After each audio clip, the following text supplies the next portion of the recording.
Hey guys, Jason here. In this video, we're going to go over the difference between conventional cutting and climb cutting. The main difference between conventional and climb cutting is the direction the material is being fed. If the material is being fed in the opposite direction of the spin of the bit, that's a conventional cut. And when the material is being fed in the direction of the spin of the bit, that is a climb cut. A conventional cut, if you think of like riding a bike into the wind, it's a little bit harder, but it's a little easier to control. And that's why they call it conventional cutting, because having resistance against the direction of the spin of the bit helps with control when using a handheld router. In CNC routing, because the router is fixed, there's not as much backlash, and so therefore you can use both climb and conventional cutting. I have this diagram to show both conventional and climb cutting. Conventional cutting is also called up milling. Climb cutting can also be called down milling, and that is because of the direction in which the chips are being formed and pulled. These two arrows in the middle of this cutter show the direction of the feed, while the arrow at the top shows the spin of the cutter. In the conventional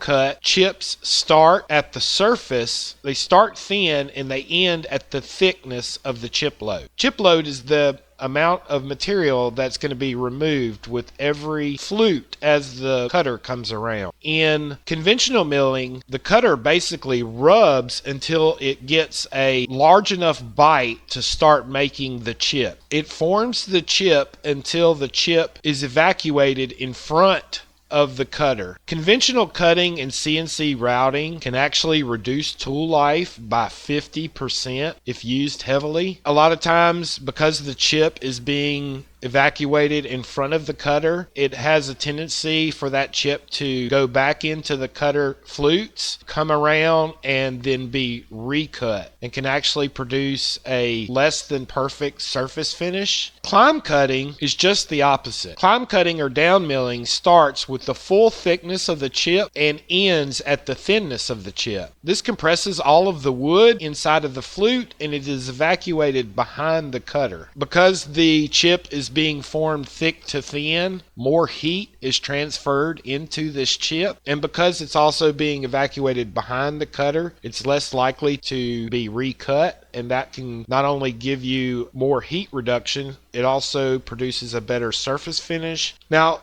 if we stopped right here and you just looked at these two, you may ask yourself, well, why would you ever use conventional? And there are reasons, but generally in CNC milling, climb cutting for most materials can produce a better finish. However, there are exceptions. To understand what these exceptions are, you have to understand a little bit about the cutting forces that happen inside of the cut. Now, I've got this diagram that I took from the CNC cookbook. You can find that online. Google CNC cookbook. This chart represents both conventional and climb cutting and the forces that are involved, the direction of the forces. If you'll notice, the top number is our depth of cut. The middle number equals the amount of force that is exerted on the bit.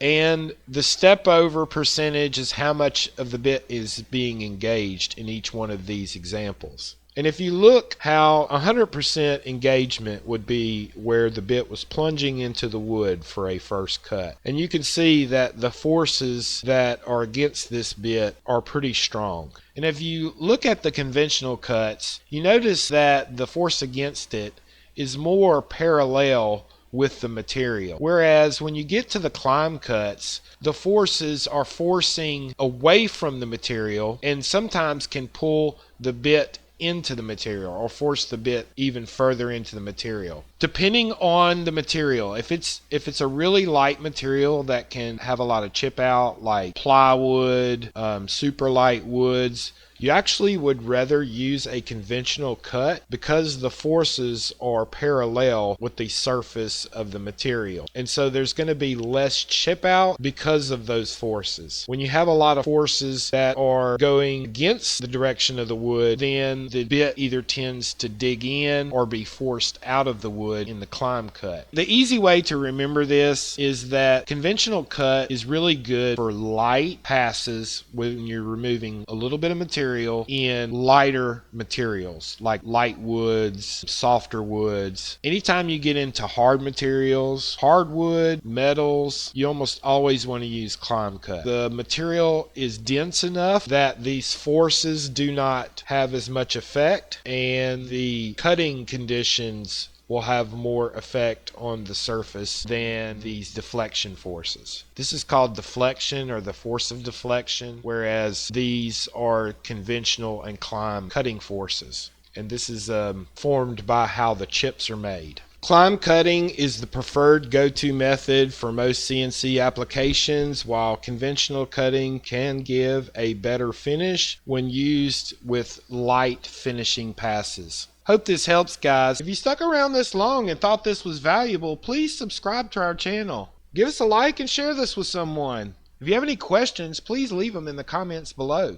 Thanks, guys. Have a good one.